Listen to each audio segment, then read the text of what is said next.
In this video, we're going to talk about controlling chaos for kind of more of a traditional music producer. So when you're in Bitwig and you're using stuff like the operators where there's a lot of randomness going on, you can't guarantee the same result over and over again. And so when it comes to like arranging or mixing or capturing the happy accident, there's no guarantee that you're going to have that take. And this is kind of my example for you. So we have this clip here, and let's just go ahead and play it. And we can see that there's a lot of randomness going on, and there's no seed selected. So it is kind of purely random every single time that it regenerates and every single time that it plays. So if you were doing a DJ set or something, this would be great. You don't necessarily want to have that same thing repeating over and over again. You could vibe to that, add different things in, whatever. That's going to work just fine. But if you're actually producing a track, it's going to be a rare situation that you're going to click export and be okay with whatever the randomly generated result is. It might sound great. It might sound terrible. You just don't know. And so if you're working on the arrangement timeline, it's a little bit trickier. It's not like a very straightforward thing to get this end result. Like if I was to go in here and again, kind of like loop this out for 8 bars and press play, we are going to see those different results being generated every half bar. And you can see that. And if I repress play, it's going to generate randomly. If I consolidate, it's the same deal. Every single time I press play, what we're getting is a different result. And you can just see that based on stuff that does or doesn't kind of illuminate. So this is not going to be like the best solution. In fact, it's not the solution to generate the end result to use in an arrangement. So what I'm going to do is I'm just going to add on another instrument track, and I'm just going to choose its input to be that particular device that we're working with, and then I'll go ahead and record the result.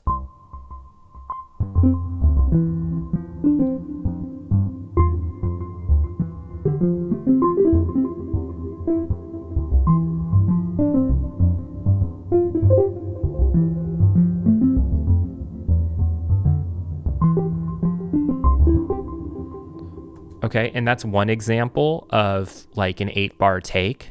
I can pull that up here. And then I could repeat it again and get a different version of it.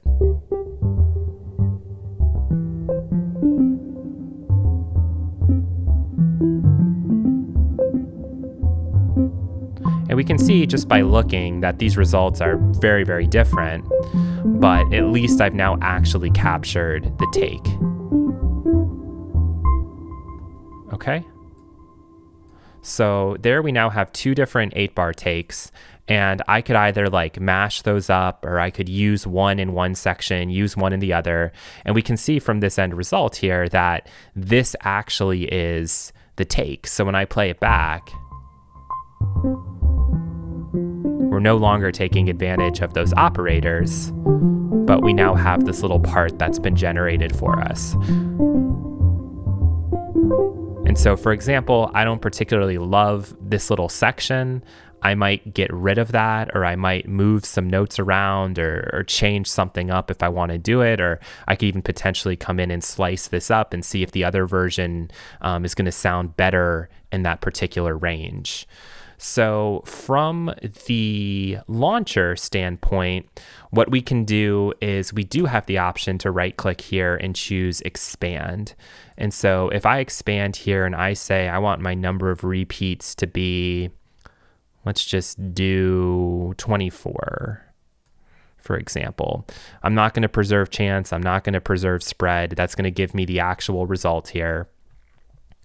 And so when I go in and look at this, again, you can see that none of those operator modes are being grabbed, and this is a result that we could then work with.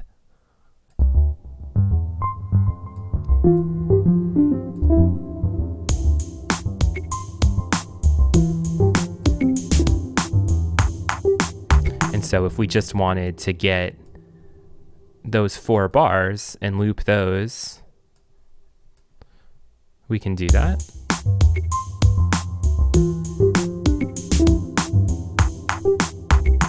kind of listen to hear if something sounds like it's really out of place.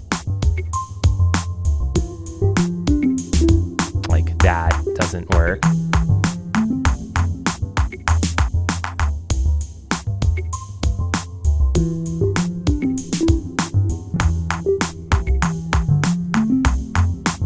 And this, I think, is going to sound pretty good. And let's get rid of that one.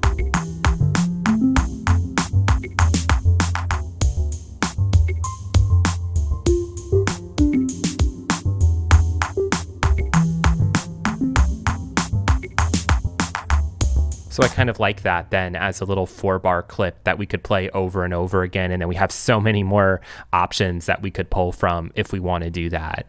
So that is a look at how to kind of control the chaos and how to work with it to your advantage when you're actually getting ready to produce a track and you need that final result sitting there for you.